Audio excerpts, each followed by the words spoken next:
Shalom, renungan kita hari ini berbicara tentang menanti-nantikan kerajaan Allah. Seorang tokoh Alkitab dalam Markus 15 ayat 42-47 adalah Yusuf dari Arimatea. Ia seorang anggota majelis besar yang terkemuka. Kedudukan ini sangat prestisius, sebuah jabatan keagamaan Yahudi yang banyak diidam-idamkan oleh orang Yahudi.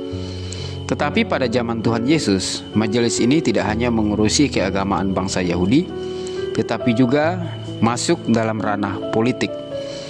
Majelis besar ini terdiri atas 71 orang.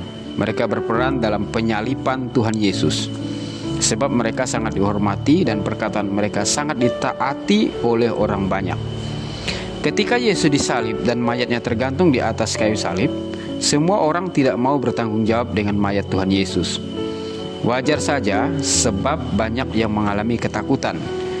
Sebab Yesus disalib dalam kekuasaan Romawi dan teriakan orang banyak, maupun peran dari majelis besar agama Yahudi yang terdiri dari tua-tua Yahudi yang sangat dihormati.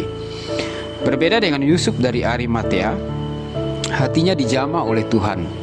Walaupun ia memiliki kedudukan yang tinggi, ia mau merendahkan diri agar Tuhan bekerja di hidupnya.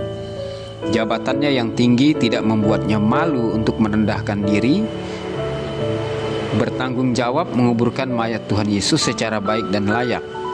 Menurut Matius 27 ayat 57, Yusuf dari Arimatea adalah seorang kaya, dan ternyata dia juga adalah murid Tuhan Yesus.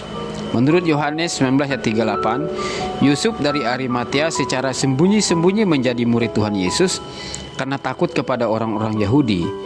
Ia bersama dengan Nikodemus bertanggung jawab menguburkan mayat Tuhan Yesus. Saya membayangkan andaikan tidak ada orang yang berani mengambil mayat Yesus dan menguburkannya secara layak, mayat itu akan tergantung terus dan menjadi sangat najis. Menjelang malam akan datang hari Sabat, di mana orang-orang tidak boleh bekerja, apalagi menguburkan mayat. Tubuh Yesus adalah tubuh yang kudus. Sering kita mengucapkannya pada saat perjamuan kudus. Tubuhnya dilukai, dicambuk, didera, tetapi oleh bilur-bilurnya kita dipulihkan. Sebuah pengorbanan dilakukan oleh Yusuf dari Arimatea. Ia berani mengambil risiko yang mengancam nyawanya demi kerajaan Allah. Ia bersama dengan Nikodemus mengapani mayat Yesus, menuangkan minyak dan membaringkannya pada kuburan yang masih baru yang belum pernah dibaringkan mayat. Intinya, setiap pelayanan yang dilakukan Yusuf dari Arimatea terhadap mayat Yesus adalah sebuah pelayanan demi kerajaan Allah. Perwujudan kerajaan Allah ada dalam diri Tuhan Yesus, mulai dari kelahiran, pelayanan Yesus di dunia, kematian, kebangkitan, kenaikan Yesus ke surga, pemanggilan gereja, dan pelayanan gereja di dunia adalah perwujudan dari kerajaan Allah. Kerajaan Allah terdiri atas kuasa, sukacita oleh Roh Kudus. Yusuf dari Arimatea begitu menanti-nantikan kerajaan Allah dan terwujud dalam hidupnya lewat pelayanan yang terbaik yang ia berikan bagi Tuhan Yesus. Ia dapat melihat perwujudan kerajaan Allah bukan dari apa yang kelihatan, seperti kerajaan-kerajaan di dunia. Ia menangkap kerajaan Allah yang dinanti-nantikan, di mana kebanyakan orang menolaknya. Saudara yang dikasihi Tuhan Yesus, melalui renungan ini kita belajar untuk tetap rindu menantikan kerajaan Allah. Kerajaan Allah sudah mewujud dalam diri Tuhan Yesus.